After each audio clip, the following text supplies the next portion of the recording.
Back here on CBS Sports HQ, presented by Jeep with the 12th overall selection, the Oklahoma City Thunder head west to Santa Clara, taking the junior Jalen Williams, first team all WCC, 18 points per game, second most in the conference. He shot nearly 40% from beyond the arc.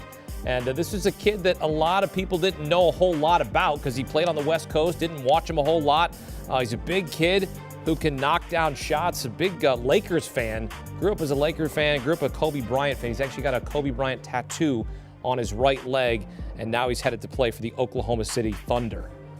And let's welcome in CBS Sports HQ college basketball analyst Matt Norlander. Matt, this was your feel-good story of the night, heading into the night, and here it is, Jalen Williams having the time of his life, headed to the Oklahoma City Thunder, 12th overall. Amazing story. Jalen Williams' camp was hopeful and optimistic. This is where they were going to go, if not here. I got to be honest, I think Cleveland is a little bit disappointed. They were hoping Jalen Williams would be there at 14.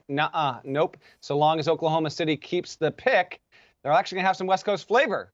Jalen Williams and Chet Holmgren both played in the West Coast Conference. Jalen Williams is unbelievable, though. The way that I cannot recall, Hakeem, a player in recent memory that went from the end of the college season being somewhere in that pick 45 to out of the draft range to 12th overall. And it was all because of the combine, which Williams never shied away from and was tremendous at. His measurements lived up to the hype. Santa Clara sent teams all this data. And frankly, as Williams and his camp told me, like NBA teams are wired to think that at schools will embellish that data. Everything Santa Clara said Jalen Williams was, he wound up being. Incredible 7'2" wingspan, great modern NBA wing. And he goes from a player who at 16 years old was playing on court 52 in a grassroots event in July in Anaheim, some no-name event. He never played on the big shoe circuits. A Santa Clara assistant sees him on a whim, debates if we want to take him. How about this? Jalen Williams decided to go to Santa Clara over UC Santa Barbara and Hofstra, and now he's the first NBA pick out of Santa Clara since Steve Nash. He is arguably the best story of this draft night. Matt, thank you. And speaking of Steve Nash, as you mentioned that here, how about that segue? The highest drafted selection since Steve Nash went 15th overall in 1996 out of Santa Clara. I'm looking forward to down the road when we look up and hopefully for this young man and hopefully for the OKC Thunder. Like, you remember Jalen Williams where he was drafted and you can go, yeah, Santa Clara. They got him out of Santa Clara, out of the West Coast Conference.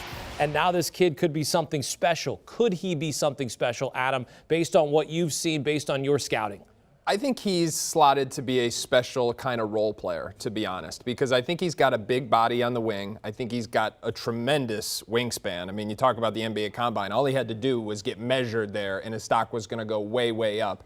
And then he's got the ability to space the floor, maybe be a secondary ball handler, pick and roll threat in time. But right off the bat, multi-positional, shot-making potential. Again, we talked about how OKC needed more floor spacing, even though they're not in win-now mode. But this is a long-term stock and potentially a very high-level role player in the future. Yeah, nobody improved their at least perceived stock throughout the draft process more than Jalen Williams. This is a guy who wasn't on mock drafts in the college basketball season really at all.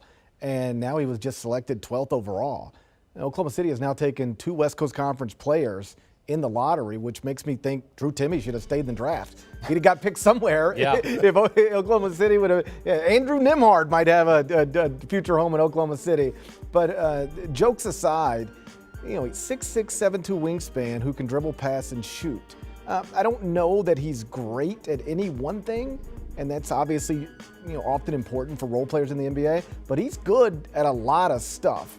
And I think it took at least a lot of the evaluators going back and diving into the film, because the truth is, NBA evaluators aren't spending a lot of time watching West Coast Conference games that don't involve Gonzaga. And the consensus here is when he's got his job interview at the NBA pre-draft camp, he passed with flying colors and significantly helped himself. And that's why for all of these future prospective players that want to aspire to be NBA players, when your season is over, you got to stay in shape. You can't get back in shape. So he stayed in shape. He went. He was ready, performed at a high level. Go back and look at his February 8 game this past season against St. Mary's, when St. Mary's was ranked number 22 in the country, and he dropped 18 points and 10 assists, and the way he just commanded and demanded double teams in that game and really led his team to victory. So I think this is a solid pick. I don't know if he's going to project to be a future Hall of Famer or anything like this, but he can, agree with Adam, can be a solid role player. Do you want a sports network that delivers everything that matters about the game? The highlights, the picks, the instant analysis, no yelling, no fake debates, no politics. Hit the subscribe button and never miss a moment.